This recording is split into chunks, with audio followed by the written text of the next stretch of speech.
नमस्कार, मैं हूं आपके साथ इश्तियाक अहमद और आप देख रहे हैं आर्य न्यूज। स्वागत है आपका अपने उत्तर प्रदेश में। रुक करेंगे उत्तर प्रदेश की तमाम खबरों की तरफ। प्रधानमंत्री नरेंद्र मोदी ने गुरुवार को नोएडा इंटरनेशनल एयरपोर्ट की नींव रखने का जयपुर पहुंचे और वहीं माना यह जा रहा है कि अब नोएडा इंटरनेशनल एयरपोर्ट के निर्माण कार्य में तेजी आएगी और प्रधानमंत्री के इस कार्यक्रम को लेकर तैयारियां युद्ध स्तर पर रही थी और यहां प्रधानमंत्री के भूमि पूजन को लेकर रनवे का एक मॉडल भी तैयार किया गया था, जिस पर एक हवाई जहाज टेक ऑफ करता हुआ भी दिखाई दे रहा है। और इसके साथ ही नोएडा इंटरनेशनल एयरपोर्ट को भी काफी खूबसूरत तरीके से लिखा गया है ताकि लोगों के आकर्षण का केंद्र बन सके। और जेवर एयरपोर्ट के शिलान्यास समारोह की तैयारियां मनमोहक थी और इसे देखने वालों का तांता भी लगा रहा और इस कार्यक्रम को खूबसूरत और भव्य बनाने के लिए नए नए तरीके अपनाए गए और रनवे का मॉडल लोगों के आकर्षण का केंद्र बना रहा और लोग इसे देखने के लिए आए और इसे देखकर अंदाजा लगा रहे हैं कि आखिरकार नोएडा इंटरनेशनल एयरपोर्ट का रनवे कैसा होगा। और जेवर में बनने वाले इंटरनेशनल एयरपोर्ट का पहला चरण 1300 हेक्टेयर पर बनेगा और पहला चरण 3 साल में बनकर तैयार भी होगा और इसके निर्माण पर 10,000 करोड़ रुपए से अधिक की लागत आएगी और इसके तैयार हो जाने के बाद हर साल 1 करोड़ 20 लाख यात्री यात्रा कर सकेंगे। और नोएडा इंटरनेशनल एयरपोर्ट को जर्मनी की एक कंपनी बनवाएगी और दिल्ली एनसीआर में इंदिरा गांधी इंटरनेशनल एयरपोर्ट के बाद से ये दूसरा अंतर्राष्ट्रीय हवाई अड्डा होगा और बन जाने के बाद नोएडा इंटरनेशनल एयरपोर्ट दुनिया का चौथा सबसे बड़ा हाईवे अड्डा होगा और इसके साथ ही दिल्ली देश का ऐसा पहला शहर बन जाएगा जहां 70 किलोमीटर की रेंज में 3 हवाई अड्डे होंगे और इनमें से 2 हवाई अड्डे अंतर्राष्ट्रीय हवाई अड्डे हैं और दिल्ली और जेवर के अलावा तीसरा एयरपोर्ट गाजियाबाद का हिंडन है और वहां से केवल घरेलू उड़ान होती है।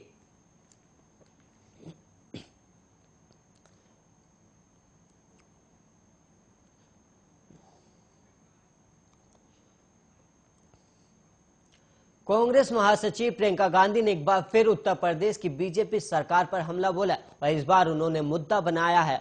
नोएडा के पास जेवर में बनने वाले इंटरनेशनल एयरपोर्ट के लिए और उजाड़े गए लोगों के दुख का। प्रियंका ने एक ट्वीट में पूछा है कि जेवर के किसानों को मुआवजा क्यों नहीं दिया गया और क्यों किसान परिवार इस कड़कड़ाती ठंड में तंबू में रहने को मजबूर है और मुआवजा किसानों का हक है। और प्रियंका गांधी ने इसको लेकर एक ट्वीट लिखा है और उन्होंने लिखा है कि प्रधानमंत्री नरेंद्र मोदी जी, किसानों के प्रति यदि आपकी नीयत सचमुच साफ है तो अपने चुनावी अरमानों को पूरा करने के लिए उन्हें बेघर मत छोड़िए। दरअसल प्रधानमंत्री नरेंद्र मोदी गुरुवार को जेवर में बनने वाले अंतर्राष्ट्रीय हवाई अड्डे की आधारशिला रखी और इसके 3 साल में बनकर तैयार हो जाने की उम्मीद भी है और इसके बन जाने के बाद हर साल 1 करोड़ 20 लाख लोग इस हवाई अड्डे से यात्रा कर सकेंगे। और जेवर में बनने वाला हवाई अड्डा पहले चरण में 1300 हेक्टेयर जमीन पर बनेगा और इसके निर्माण पर 10,000 करोड़ रुपए से अधिक की लागत आएगी और नोएडा एयरपोर्ट को जर्मनी की एक कंपनी बनवाएगी और दिल्ली एनसीआर में इंदिरा गांधी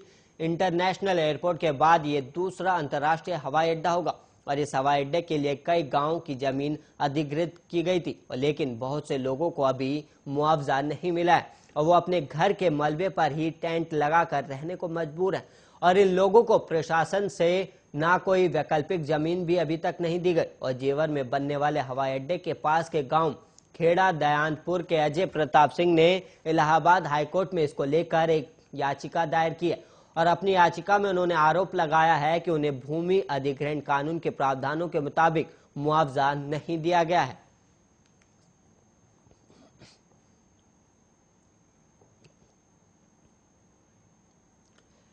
और वहीं सरकार ने 3 कृषि कानूनों को वापस लेने का फैसला तो कर दिया है और कानूनी वापसी को मंजूरी मिलने की खबर आते ही किसान नेता राकेश टिकैत ने इस पर मंजूरी भी दे दी और उन्होंने कहा कि ये सही है और सरकार ने हमारी बात सुन ली है लेकिन आंदोलन अभी जारी रहेगा। और उन्होंने कहा कि एमएसपी पर हमारी मांग पूरी होनी अभी बाकी है और राकेश टिकैत ने कहा कि आंदोलन समाप्त नहीं होगा, जो मांगे हैं वो बरकरार है और सरकार कुछ भी कहती रही और नीतियां बदलती रही लेकिन जब तक किसान और सरकार की मीटिंग नहीं होगी आंदोलन खत्म करने के लिए कोई संकेत नहीं है और इन मुद्दों पर बातचीत होनी चाहिए। और सरकार को भी मैंने 4 दिन पहले ही पत्र जारी किया था और बातचीत के लिए प्रधानमंत्री ही आकर संबोधन करेंगे और देश कोई बाहर का नहीं, जो किसान शहीद हुए उनकी भी बात की जाएगी और तमाम ऐसे मुद्दे हैं, तकरीबन मुद्दे हमारे बहुत अधिक हैं। जब बातचीत शुरू होगी तो मुद्दे भी निकल कर आएंगे। और राकेश टिकैत ने कहा कि यह आंदोलन अभी खत्म नहीं होगा।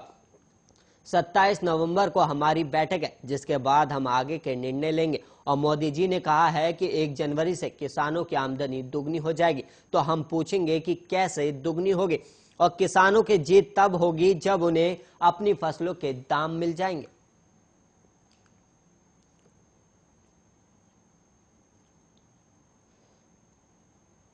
और वहीं जिले की थाना तरफगंज पुलिस ने फिंगरप्रिंट के जरिए फ्रॉड कर प्रधानमंत्री जनधन खाते से अवैध रूप से पैसे निकलवाने वाले एक अंतर्राज्यीय अभियुक्त को गिरफ्तार किया है। और पुलिस ने आरोपी के पास से पैन कार्ड और 39,400 रुपए नगद बरामद भी किए। फिलहाल पुलिस ने जालसाज को गिरफ्तार कर जेल भेज दिया। और गोंडा जिले के एसपी संतोष कुमार मिश्र ने मामले की जानकारी देते हुए बताया कि थाना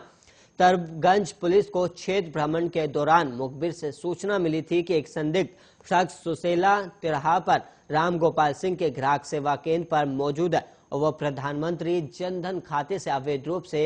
कूट करना और अपने फिंगरप्रिंट का इस्तेमाल कर लोगों के खातों से पैसा निकासी का कार्य कर रहा है। और इस सूचना पर पुलिस ने यादराम को गिरफ्तार कर लिया और पुलिस ने अभियुक्त के पास से एक पैन कार्ड और 39,400 रुपए बरामद भी किए। और वहीं पुलिस पूछताछ के दौरान आरोपी ने प्रधानमंत्री जनधन खाते से धोखाधड़ी और कूट रचना करके खातों से पैसा निकालने की बात भी कबूल कर ली, जिसके बाद पुलिस ने आरोपी के खिलाफ अभियोग पंजीकृत कर उसे जेल भेज दिया है।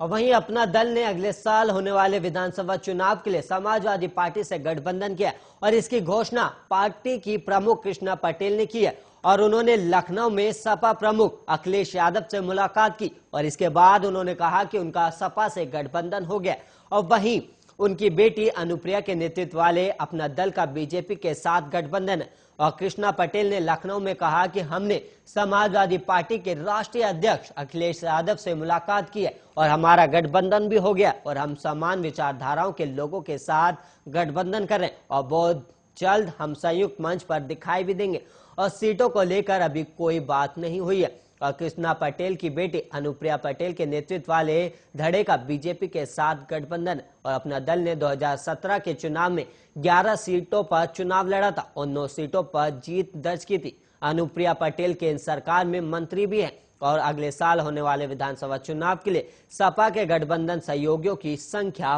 बढ़ती जा रही। और सपा ने इससे पहले ओम प्रकाश राजभर की सुलेदेव भारतीय समाज पार्टी और महान दल के साथ गठबंधन किया। और इनके अलावा समाजवादी पार्टी की जयंत चौधरी के राष्ट्रीय लोकदल से गठबंधन को लेकर बातचीत अंतिम चरण में और अखिलेश यादव और जयंत चौधरी ने मंगलवार को लखनऊ में मुलाकात की थी। और वहीं आम आदमी पार्टी के राज्यसभा सांसद संजय सिंह ने भी बुधवार को लखनऊ में अखिलेश यादव से मुलाकात की और उनकी इस मुलाकात को भी सपा से आपके चुनाव पूर्व गठबंधन की कोशिश के तौर पर देखा जा रहा है। और वहीं सूत्रों के मुताबिक संजय सिंह ने अखिलेश यादव को 25 सीटों की एक सूची सौंपी है और इन सीटों पर आप चुनाव लड़ना चाह रही है और इनमें दिल्ली से सटी सीटें ज्यादा अधिक है।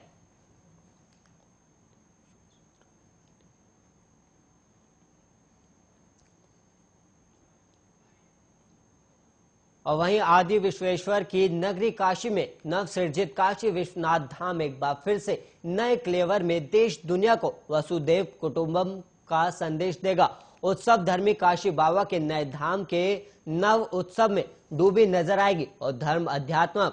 कला और संस्कृति के रंगों का उल्लास पग पग पर बिखरेगा। और कुंभ से पहले ही काशी विश्वनाथ धाम में देश भर के संत महात्मा और सर्व समाज के कुंभ का आयोजन धाम के लोकार्पण समारोह की भव्यता को चार चांद लगाएगा। और पीएम मोदी के ड्रीम प्रोजेक्ट श्री काशी विश्वनाथ धाम के लोकार्पण समारोह के लिए केंद्र और प्रदेश सरकार ने 1.5 महीने तक चलने वाले आयोजनों की रूपरेखा तैयार कर ली है और सभी विभाग तैयारियों में जुट गए हैं। और काशी विश्वनाथ धाम पूरब और पश्चिम और उत्तर दक्षिण के मिलन का साक्षी बनेगा और देश के चारों शंकराचार्य पीठाधीश्वर अखाड़े महामंडलेश्वर श्री महंत और साधु संन्यासों के साथ ही आम जनता भी भव्यतम आयोजन में शामिल होगी। और 100 सालों के बाद नए क्लेवर में ढले बाबा दरबार की गुलाबी आभा को दुनिया भर के सनातन धर्मी भी देखेंगे और इसके लिए पर्यटन और संस्कृति विभाग को जिम्मेदारियां सौंपी गई हैं। और बाबा के धाम में आने वाले श्रद्धालुओं पर फूलों की बरसात होगी और वो रेड कारपेट से होते हुए बाबा दरबार तक जाएंगे। और काशी विश्वनाथ धाम के मंदिर चौक को सांस्कृतिक आयोजनों का प्रमुख केंद्र बनाया जाएगा और 1.5 महीने तक चलने वाले आयोजनों में देश के नामचीन कलाकारों के अलावा स्थानीय कलाकार भी बाबा के चरणों में श्रद्धांजलि अर्पित करेंगे। और काशी विश्वनाथ धाम के प्रांगण में बाबा विश्वनाथ का रुद्राभिषेक अनवरत चलेगा और 1.5 महीने के आयोजन के दौरान बाबा का नियमित रुद्राभिषेक और पाठ काशी के बटुक और वेद पाठियों द्वारा कराया जाएगा और इसके साथ ही बाबा के दरबार से मां गंगा की आरती की शुरुआत भी होगी। और काशी विश्वनाथ धाम में नवनिर्मित मंदिर चौक में प्रधानमंत्री नरेंद्र मोदी की मौजूदगी में जनसभा का आयोजन की योजना है और इसमें पीएम के साथ कई प्रमुख धर्माचार्य भी मंच का साझा कर सकते हैं। और यहां से पीएम मोदी काशी विश्वनाथ धाम के भव्य स्वरूप में सरकार के प्रयासों और भविष्य की कार्य योजना की जानकारी दे सकते हैं। और मंदिर चौक परिसर में 1 लाख लोगों के जुटान की समीक्षा है और प्रशासन यहाँ कार्यक्रम को लेकर तैयारी में जुट गया। और काशी पुराधिपति के भव्य दरबार के लोकार्पण से पहले ही काशी में उत्सव का माहौल बनाया जाएगा और प्रशासन की ओर से भिन्न विभागों से काशी विश्वनाथ धाम में आयोजन की कार्य योजना मांगी गई और इसमें देश भर के श्रद्धालुओं को बाबा के दर तक लाने के लिए पर्यटन विभाग आयोजन के जरिए अभियान चलाएगा और इसके साथ ही अलग अलग विभाग भी आयोजन करेंगे और 2 दिसंबर से विभागों के आयोजन शुरू किए जा सकते हैं।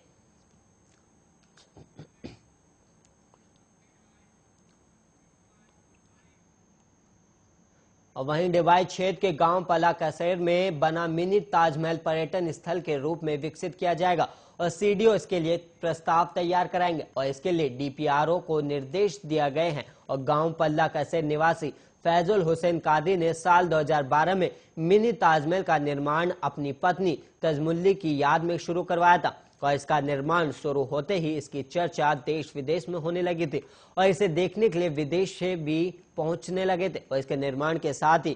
कादरी ने मिनी ताजमहल के पास ही राजकीय बालिका इंटर कॉलेज बनाने के लिए अपनी जमीन दान दे दी थी और इस जमीन पर सपा सरकार ने कॉलेज बनवाने को स्वीकृति भी दी थी जो अब बनकर तैयार है और उसके संचालन की तैयारी भी चल रही है।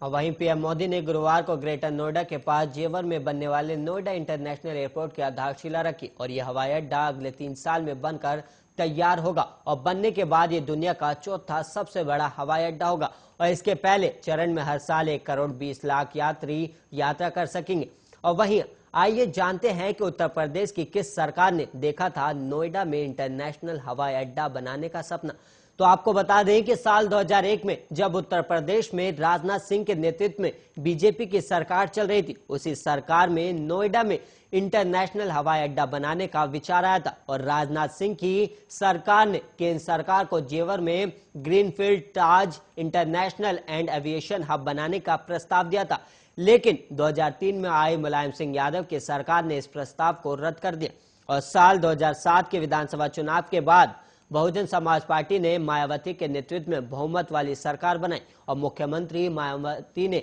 इस प्रस्ताव को फिर केंद्र सरकार को भेजा, लेकिन उस समय केंद्र में चल रही कांग्रेस के नेतृत्व वाली यूपीए सरकार ने उनके प्रस्ताव को रद्द कर दिया था और केंद्र सरकार का कहना था कि यह दिल्ली के इंदिरा गांधी इंटरनेशनल एयरपोर्ट के 150 किलोमीटर के दायरे में और यूपीए सरकार के रुख के बाद अगले 2 साल तक इस दिशा में कोई प्रगति नहीं हुई और साल 2012 में उत्तर प्रदेश में अखिलेश यादव के नेतृत्व में समाजवादी पार्टी की सरकार बनी, लेकिन इस हवाई अड्डे को लेकर केंद्र और राज्य सरकार में टकराव जारी रहा और इस पर अखिलेश यादव की सरकार ने इस परियोजना को आगरा शिफ्ट करने का फैसला किया, लेकिन वायुसेना और रक्षा मंत्रालय ने उनके प्रस्ताव पर आपत्ति जता दी थी और अखिलेश यादव की सरकार इस परियोजना को मुलायम सिंह यादव के पैतृक गांव सफाई भी शिफ्ट करने को तैयार थी। और वहीं बीजेपी ने 2017 के विधानसभा चुनाव में प्रचंड जीत दर्ज की और योगी आदित्यनाथ के नेतृत्व में सरकार बनाई और योगी सरकार ने अगस्त 2017 में जेवर में अंतर्राष्ट्रीय हवाई अड्डा बनाने के प्रस्ताव का टेक्निकल विश्लेषण फिर शुरू करवाया और योगी सरकार के प्रस्ताव को केंद्र सरकार ने मंजूरी दी और अब प्रधानमंत्री मोदी 25 नवंबर को जेवर में बनने वाले नोएडा इंटरनेशनल एयरपोर्ट की आधारशिला रखी और इस तरह जेवर में अंतर्राष्ट्रीय हवाई अड्डा बनाने के सपने को साकार होने में करीब 20 साल का समय लगा और इस दौरान उत्तर प्रदेश में 6 मुख्यमंत्रियों और 3 प्रधानमंत्रियों का कार्यकाल देखा और राजनाथ सिंह, मायावती, मुलायम सिंह यादव, अखिलेश यादव और योगी आदित्यनाथ उत्तर प्रदेश के मुख्यमंत्री की कुर्सी पर बैठे और वहीं अटल बिहारी वाजपेयी, मनमोहन सिंह और नरेंद्र मोदी प्रधानमंत्री रहे।